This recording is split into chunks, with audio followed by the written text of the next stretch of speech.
नमस्कार, मी पंजाब डक. आज आहे 3 जुलै 2026 आणि पाहू शकता या ठिकाणी आमच्या इकडं रिमझिम पाऊस सुरू झाला आहे.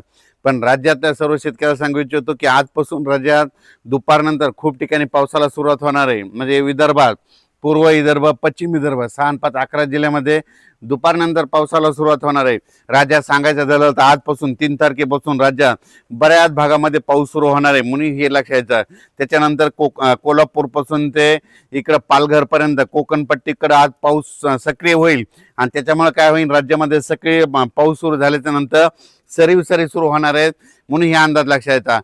खास करून जास्त पाऊस कुठं होणार आहे तर राज्यातल्या सर्व शेतकऱ्याला सांगू इच्छितो की नाशिक जिल्हा, मुंबई जिल्हा, नंदुरबार जिल्हा, धुळे जिल्हा, संभाजीनगर, अहिल्यानगर, अकोले, संगमनेर, ओझर, विघ्नर, तसंच हे असा पाऊस काय होणार आहे इकडे जळगाव जिल्हा, बुलढाणा जिल्हा, अकोला जिल्हा, अमरावती जिल्हा, त्याच्यानंतर वर्धा, नागपूर, भंडारा, चंद्रपूर, यवतमाळ, इकडे नांदेडच्या पट्ट्यामध्ये, यवतमाळच्या पट्ट्यामध्ये ह्या 4 दिवसामध्ये म्हणजे 4 ते 8च्या दरम्यान अति मुसळधार पाऊस पडणार आहे. कुठं मुसळधार पडणार आहे, काही ठिकाणी रिमझिम पडणार आहे म्हणून हा अंदाज लक्षात येतात.